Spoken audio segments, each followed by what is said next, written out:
This is Small Business Big World, our weekly podcast prepared by the team at Paper Trails. Owning and running a small business is hard. Each week, we'll dive into the challenges, headaches, trends, fun, and excitement of running a small business. After all, small businesses are the heartbeat of America, and our team is here to keep them beating.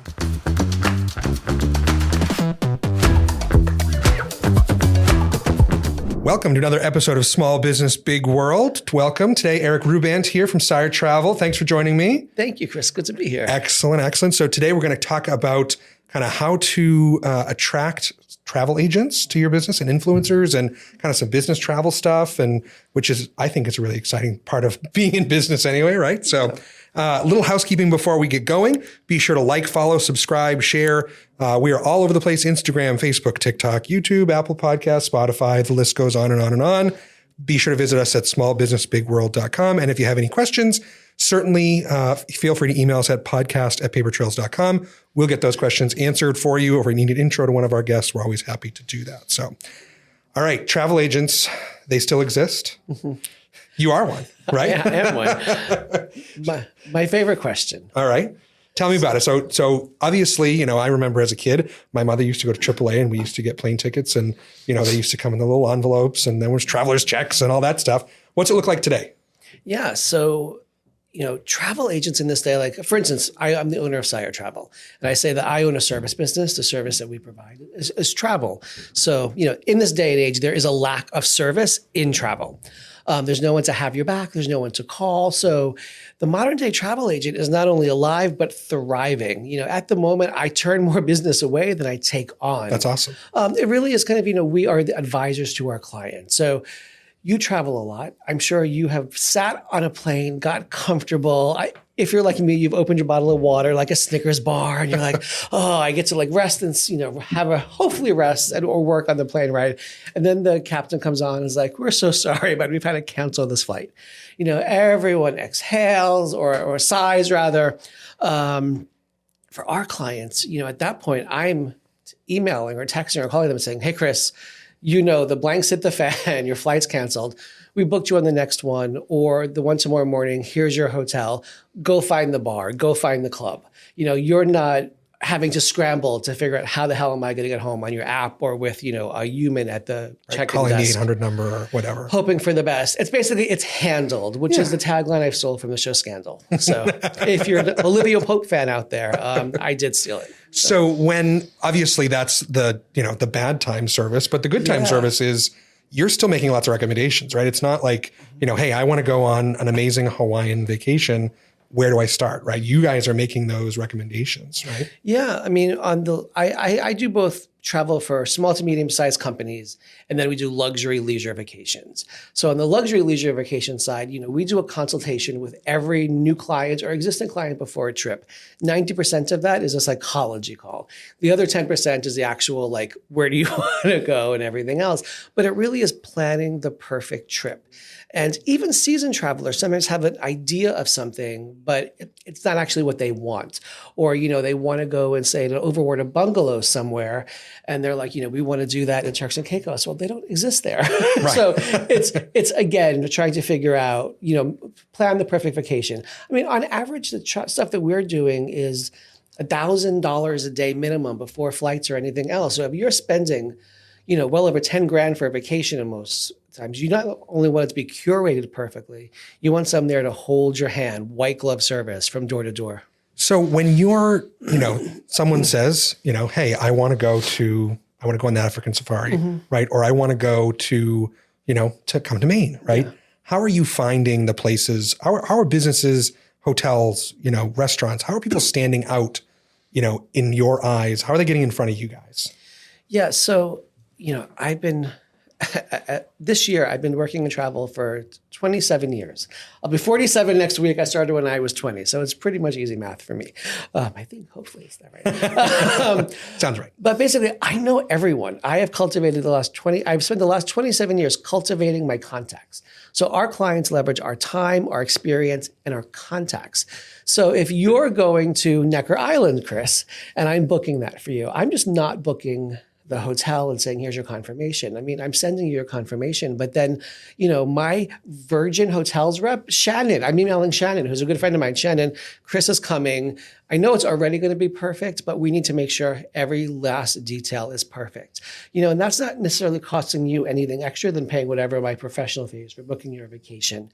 And right here in Maine, the White Barn Inn is part of Auberge Hotels.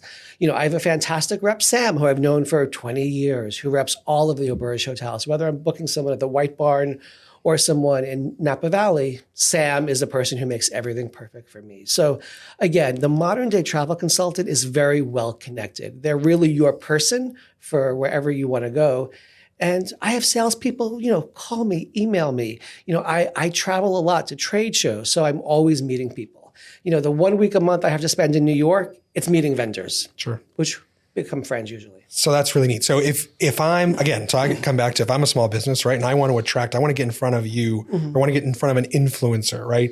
What's the best way to do it? Is it to go to those trade shows and try to make those connections? Yeah. Again, everyone who works for me, right? So I don't have any independent consultants. I don't really have any influencers. I have a wonderful woman who I know in the DC area I call her my micro influencer. She is an ideal client of mine who also just travels well, is a great photographer, great writer. She does a lot of marketing stuff for me, a lot of referral-based business for me. But again, she is my ideal client who happens to also be a friend and works for me on a part-time basis. I don't feel like I answered your question. That's okay. No, I'm just thinking, so hey, you're the hotel here in Kennebunkport. How do I get in front of people if I want to grow my business through channels like yours, right? If I want to get in front of those people, I know that sometimes do you guys participate in FAM tours, like the familiarization tours? Yeah, of course. So, if you're a hotel anywhere in the world, the first thing you want to do is figure out, where do travel agents live? So in our industry, there's a few organizations. There's a company called ASTA, the American Society of Travel Advisors. They are basically a lobbyist in DC, but they really are a one-stop shop to kind of vet and find travel agencies. That's one way to start. There's also two big consortia, kind of like these, not quite private clubs, but organizations that most travel companies subscribe to. One is called Virtuoso, which I belong to. Another one is called Signature. And that's really where you'd want to go. You'd want to go to the Virtuoso, to the Signature, because they have access to hundreds of thousands of travel consultants all over the world to get your product out there. So that's a great network. And my guess is it's not inexpensive, right? It's not inexpensive. It depends. For like a small mom and pop, it's probably prohibitively expensive. But there's also a lot of really fantastic smaller representation companies out there, which are also small businesses. I have a great friend, Suzanne Goldberg, from the Art of Hospitality based in Massachusetts. And she represents about 20 different smaller hotels. These hotels wouldn't have the budget for a Virtuoso, but Suzanne knows everyone in travel. And she's kind of your agent. To the agents, right? Exactly. She's your representative. So that's interesting. We've already talked a lot about on the podcast, the value of traders organizations and those kind of things. And I think I didn't think about this, and I thought in terms of lobbying and those kind of efforts, but I think in this situation, certainly there's organizations like Virtuoso and these smaller agents that it makes sense to be a part of, right? That's really neat. So what if, I guess,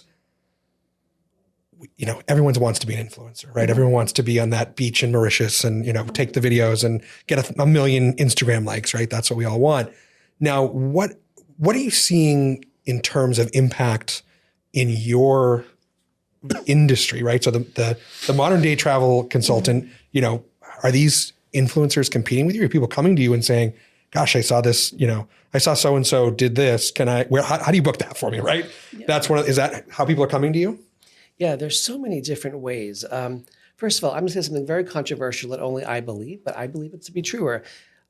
There is no competition in travel, really. It is a huge, enormous industry. Sure. If you know what lane you're in, stay in your lane, do what you got to do. But I kind of don't think there's a lot of competition. So I personally find my industry and my job and my company easy. Again, controversial, but I don't think it's controversial. I think know your business, choose your niche, and do it well, right? Yeah. I think that's in any industry. That's not anything unique to you. Yeah, but I don't worry about others, really. I worry about kind of like myself and what I do. So again, I'm not so big on competition or the internet. I'm like, no. If you want to go to see your Aunt Beth in Miami for $2, go to Orbitz. Don't come to me for that, But if you want a person to help you, by all means, come to me. Travel influencers are basically the pretty picture takers. My ideal client probably isn't a 22-year-old in a beach in a bikini or a Speedo. Not bad to look at, but again, they're probably not my ideal client. Like my ideal client would be someone from 40 to 65 for the most part. Well, that can afford that vacation, yes, right? That's exactly. And I think, if I look in terms of, ideal clients for, most hotels and restaurants and things like that, that's what they want, right? Throw the Amex down, doesn't matter the cost. We're coming in for the $500 dinner, right? Yeah, exactly. That's the client that most, these nice restaurants want, right? So I think that's a great lane to be in, of course. It's interesting, those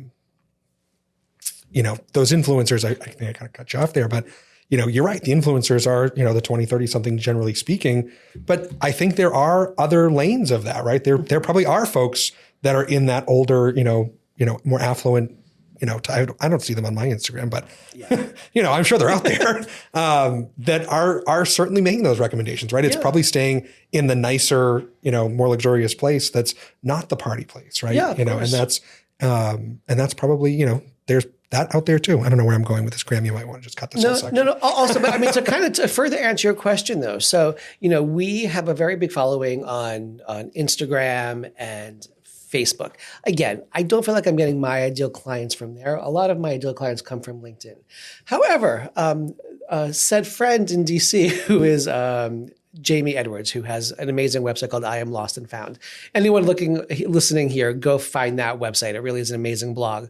Her daughter is going to be my summer intern focusing on TikTok. There you go. So for me, TikTok is I am on my phone enough. I do not need one more social media platform to waste my life away with. But going back to the 20-year-olds, I kind of want to plant the seeds now when people are in their 20s and late 20s, as they're making money, as they're getting ready to do honeymoons or other things, that, oh crap, yeah, again, I can go to Florida for, $1 and plan that myself. But for a really big vacation that I want curated, you need a professional. So again, I'm trying to even work with a 20-year-old now who's going to see how we can somehow promote the use of a really great travel consultant. Everybody gets the idea of needing a person, right? Whether that's a bookkeeper or a lawyer or your barber or your hair person, but you want people. You want someone to make a fuss over you. Sure. And that's what a really great travel advisor does. They make a fuss over you and they help you and get you what you want. So people get that, but it's kind of like, how do you take it one step further and start planting the seeds, when people are younger? It's really interesting. So we've talked on this podcast a lot about, different marketing and social media marketing. And, I've said many times, we don't want to be Greg Cardone. We don't want to be that sensational TikToker, right? Yeah. But I think it's interesting that you're trying to, and we do TikToks, right? This will be on TikTok. We're trying to capture that younger audience to cultivate it. And that may be something to look at, right? A lot of, I guess, if you looked at the TikTok audience, it's not my ideal client either. I don't want 20 something people running a business by themselves. I want people that are a little more mature in their business. Mm-hmm. And I think that's certainly, again, planting the seeds is not a bad thing, which is a neat idea, a good way of thinking about using that resource, I think. Yeah. So you've obviously traveled a lot, but you've also lived in the two most different places in the world, I would say, right? Yes. You lived in New York City. Now you live here in Maine. Mm-hmm. How does that play into the travel world and travel, planning and all that stuff? I mean, I'm sure planning trips out of New York, where there are 40 flights a day to pretty much wherever you want to go around the world, right? To coming to Maine, where you have to drive to Boston to get 10 flights to wherever you want, whatever. But, how does that change? How has that changed your view as a travel advisor and for business and things like that? Yeah, it's kind of funny. I was born and raised in Queens, New York, and then I lived in New Jersey. I always worked in New York. Then I found Maine and, vacations here and wound up moving here part-time, and then COVID comes and moving here full-time. But, I didn't realize how diverse New York was. I mean, in every sense of the word, in every word, until you move somewhere where it's not so quite diverse, which is both a blessing and curse of Maine, I find. I also lived within 20 minutes of LaGuardia or 20 minutes of Newark all throughout my life. So now, thank God for the Portland Jetport, which I love. But, aside from going to New York or Chicago, I'm schlepping to Boston for the 75 minutes, usually staying at the Hilton overnight for an early morning flight. So that's a little, especially after a long flight, you come home and you're in Boston, you're like, oh, I still have to drive back to, Kennebunk or wherever. It's just different. Again, in New York and New Jersey, or the whole tri-state area, there's so many options, right? Everyone flies out of one of the 3 New York airports. There is a lot more service up here in New England. I mean, Delta just did a great job with their new lounge and everything that they're doing in Boston. The Chase Sapphire Lounge is coming there now. Portland Jetport, I'm surprised, but there's more and more nonstop flights. So there's less choice up here, which is good and bad. I find that people don't like too much choice. It's too confusing. But if your flight's canceled, you may not have another choice to go that day. Sure. So again, it's not to keep bringing it back to myself here, but having someone who knows the ins and outs to know what you can and cannot do. Well, that's fair. I mean, as a frequent traveler myself, I don't mind making that trip to Boston because I know if something happens, for example, I own a home in Florida, and if there's 5 flights a day on JetBlue to Fort Myers. And if I miss the 6 a.m., there's the 8 a.m. And then there's the 11 and the 4 and the 8 o'clock at night. Like I know the schedule because I've done it enough, right? So certainly, there's that flexibility with using a bigger market. But again, it's 20 minutes to Portland. It's 4 minutes through security and you're at the gate, right? Yeah. I mean, it's not. For those of you who have never been to the Portland airport, it's delightful. It is. If there's a long line, it's maybe 5 minutes, not the 4 minutes. That's interesting. I mean, that's, and certainly I think, when we look at, again, we talk about small business all the time. New York doesn't necessarily have a lot. Well, there are a lot of small business in New York, but most of the hotels and travel type things are big corporate owned. Whereas I think if you look at our market, they are not so corporate owned, right? I mean, it's family owned hotels and inns and restaurants, and there isn't that big corporate feel other than a few groups here and there. How does that play into your planning? I know you have your great network of consultants, your advisors at each kind of big hotel chain, whatever. But how do you say, hey, we stumbled across this phenomenal inn or this phenomenal restaurant in Maine, and we need to send people there, right? I mean, how do you find that stuff, I guess? How do you find those people, those independents? Yeah. So here is when I started my business 11 years ago, I took out a loan to basically create a really great website. Once the website was created, the creative agency was like, now you have to do something called SEO, search engine optimization. And I had no clue what that was. And it took years for me to realize that SEO is just pleasing the Google gods. If you do everything right behind the scenes, people will come to you and they will find you. So one of the big lessons or one of the big tools that I use that I don't like using, it's like going to the dentist for me every month when I pay the bill, but Yelp. So Yelp really drives a lot of people to your website. If you Google CIRE Travel or whatever you Google or any hotel, Yelp's almost always going to either have like a paid position or going to be one of the following positions.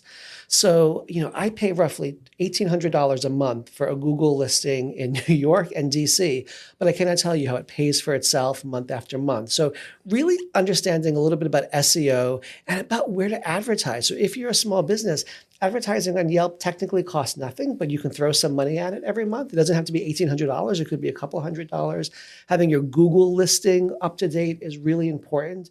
So really, knowing all about the free tools that are out there and then deciding if you want to throw money at something is a whole nother thing. And, I know there's a lot of smaller creative agencies in Maine. The one that I've used for all of these years is in Kansas City. They're not even in New York. So again, for a small business owner, getting in front of people, you need to really kind of take a shortcut in SEO. I mean, right now, I know our Chamber of Commerce has been doing these really great webinar, like live webinars or live seminars about different facets of SEO. And I would love to kind of eventually talk more and more about it because it's this big, scary beast, but it's really not that scary once you kind of know a little bit about it. So quick plug, we're going to have a full episode on SEO here in a few weeks. So there's a lot more to come on that for sure. But, we've, in our business, we spend a lot of time on that SEO. And I think for a lot of our clients, the Yelp and the Google reviews, and everyone's scared, right? Everyone's like, I'm afraid to open my Yelp, right? I don't know what someone said about me today,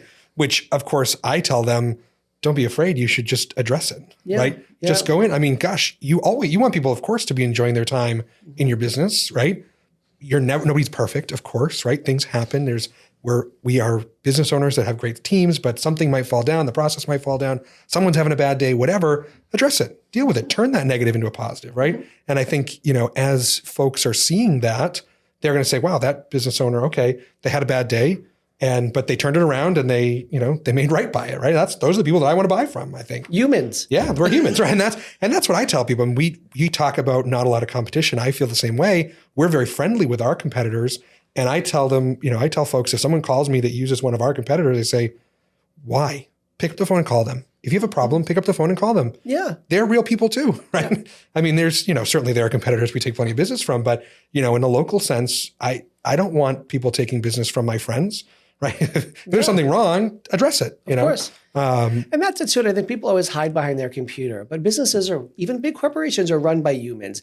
Everyone has a bad day. I basically fought Yelp for the first 2 years of having CIRE Travel. And then a crazy pants, not even a client, a prospective client, wrote this scathing review. And it was the biggest blessing because from that, I'm like, aha, I get it now. And I basically made sure that my Yelp listings, my Google listings were all really fantastic with good reviews. And, getting reviews is a lot easier than people think, getting good reviews. We get complimented all day long at work, like, oh my God, thank you. Oh my God, you're a rock star. You saved the day. The minute someone compliments you on anything, that's when you're like, hey, would you go to Yelp or Google and write that down? Because in that moment, people want to help others. I mean, that's why TripAdvisor and all of those and Yelp are so big because everyone has an opinion. Good, bad, or ugly. Yes. But people also want to genuinely help. So especially if you're a small business, I have 12 employees, which I have to pay. I have 4 cats to feed. So, people want to help other people. It goes back to the Barbra Streisand song, people need people, as corny as it sounds. But, again, leveraging the different review websites like Google and Yelp and everything else are a necessary evil. For sure. But it's, it could be a free way for a lot of smaller inns and hotels to get in front of their ideal client. So you mentioned the Google listing, you mentioned the SEO, you mentioned, all that kind of stuff. The Google listing, I think, is probably the one of the most powerful things people can do, and it's totally free, right?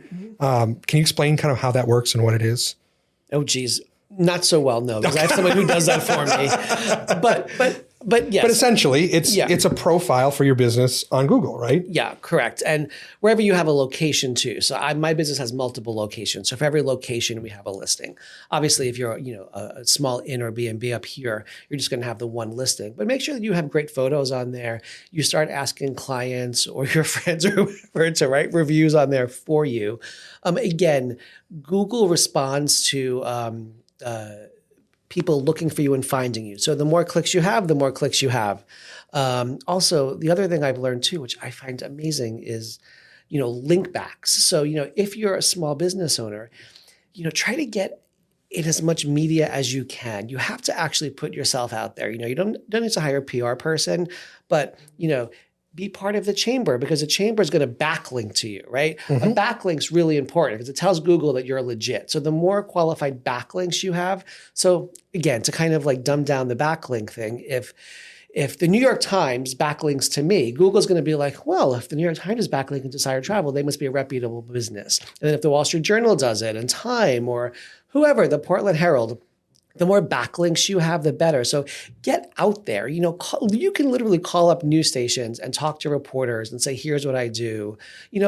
Have your friends interview you, put it on your website. Sure. All of those things. Have you heard of Help a Reporter Out? Have you? Yeah, Harrow. Yeah. So that's one thing we just found, right? So essentially what that is there's this repository where reporters from all over the country can post questions, right? Hey, I'm looking for a really, high-end travel consultant to interview about, trips to, Saudi Arabia. I don't know, right?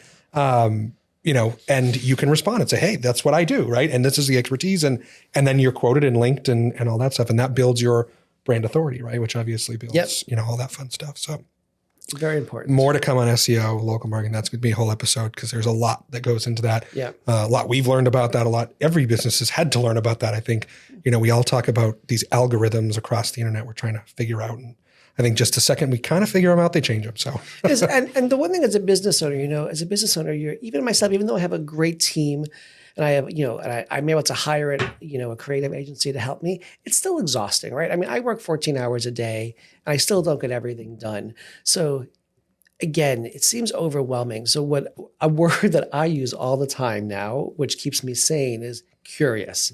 So rather than being, intimidated by Google or Yelp or something, I just kind of like, let me just be curious about it. Sometimes just changing your mindset gently makes the world of difference, right? Rather than necessarily, go after something, just be like, well, I don't know anything about Yelp, but I can be curious about it. Sure. Again, self-talk is very important as a business owner or anyone else. So, well, yeah, we all have a million things going on, right? Yeah. I mean, and I think it's important that we learn, we have to manage, we have to prioritize. And I'm sure as you've grown your business, just as I've grown my business, we have to farm some things out. We have to let other folks be curious about that. But I always love going to John, who's my marketing guy, and saying, okay, I saw this on TikTok or Instagram, whatever. Mm-hmm. How do we translate that? How do we, are we doing this, right? Mm-hmm. Are we doing this? Are we not doing this? And that's, he's like, you drive me crazy on Sunday afternoon because you're laying on the couch watching reels and, it's ding, ding, ding, ding, ding. But, you have to be curious about those things so you can learn and improve. So, and certainly getting yourself out there. So, okay. So the fun part, right? Mm-hmm. So what's out there? Where's everyone going? What's the hot travel spots? Where's everyone looking to go? Where are you sending people? Yeah. So Saudi Arabia has been on some people's market. That was a terrible example because I don't know. It's not a terrible example. That's one example. We can send people to Saudi Arabia, but maybe Dubai. Dubai's a little more fun, I think. Yeah. But again, this is March 1st is Friday, or I don't know if this is going to air, but we're already approaching spring. So getting people's summer plans ready are really high right now. Again, since COVID, Greece and Italy has been crazy. This year, France with the Olympics is especially crazy. Japan right now is off the hook. Like we literally will not even help people plan Japan for this calendar year. Really? Because everything's overpriced or not available and you're just not going to get a good experience. Interesting. Yeah. And, honey. But that's a huge value right there, right? Saying, gosh, don't go this year. Yeah. Right? There's time. Go somewhere else. Even if you were richer, even if you're Beyonce traveling, right? I still wouldn't suggest going to Japan because Taylor Swift figured it out. Yes, exactly. So anyway, there's, really knowing the ins and outs and not wasting your time and knowing, if you really want to go to Greece or Italy or France, there's times where you can go and ways you can do it where it's not going to be overwhelming. The other thing that we do a lot of on the honeymoon side of things, or what I call contrasting honeymoons, where if you have two people who can't decide where they want to go, it's really great. I want to go on safari. I want to go to the beach. So you can go to Africa for safari and then go to Mauritius for the beach.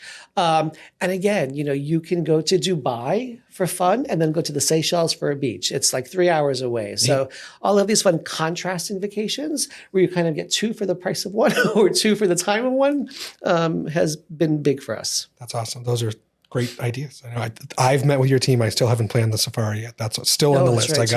I gotta get going on that. But so how's business travel? Is it back? Are we feeling back to normal from a business travel perspective? I mean, for me it is, but I don't know how about you. How about you and your clients? Yeah, so I read every day that business travel is not back, but that's lost on me. Business travel came back very quickly for us. Again, I'm turning away more business than I'm taking on right now because I also want to make sure that I'm taking on the right sort of business. But business travel is definitely back. And COVID was, this great MBA for me in a way. But COVID made people realize that they need people again. So, people who had travel booked before COVID and then had to somehow chase down their refunds or credits and, on hold with Delta or any airline for 4 hours, they realized there has to be a better way to do this. So my business is already, I think it's like 25% higher than it was before COVID. So thank you, Mark Pizza, my CFO, for showing me all of those numbers. But no, corporate travel is back for me, and meetings are really huge right now for me. So whether it's a 20-person president's club or a 400-person boondoggle, with everyone working remote, people are wanting to meet up once or twice a year and have some sort of offsite meeting. So interesting. That's good. So is it still the commuting stuff? Are people still going from New York to DC every week? Is that still happening? Yeah, all of that's, I would say that, again, I'm only speaking for myself, but I would say that travel has expanded since COVID, where you still have the normal travel, but then you have all of these other variations of it because of people moved and working from home or hybrid working, or people actually maybe having boundaries saying like, no, I'm going to stop working at 6 o'clock and I'm going to actually use my PTO and go on vacation. Yeah, sure. So that's awesome. Well, good. Well, thank you so much, Eric. We covered a lot today. I hope this was helpful to everybody. I learned a few nuggets. I think that was really good for me. So how can folks find you? If people want to get in touch with you, learn more, ask you a question, how do people get in touch with you? Instagram, all that stuff. So CIREtravel.com. CIRE is Eric backwards. Thank you to Oprah for planting that seed when I was a small child. That's on my website too, but CIRE Travel, CIRE.com, CIREtravel.com. Go to our website, again, Instagram, Facebook. Again, there's no other CIRE Travel out there. So that's good SEO? Yes, and I'm also the only Eric Hrubant, Hrubant, in the entire world. So it's very easy to find. The only person so named, just like our town, right? There we go. Well, good. Well, thank you so much. Really appreciate that. So don't forget to like, follow, share, subscribe, rate, review, all of those fun things. I've got to get that down, that cadence down. But we're everywhere. TikTok, Instagram, Spotify, Apple Podcasts. Anywhere you want to watch or listen, we are there, I promise. Don't forget to visit smallbusinessbigworld.com or email us any questions if you have them, podcast@papertrails.com.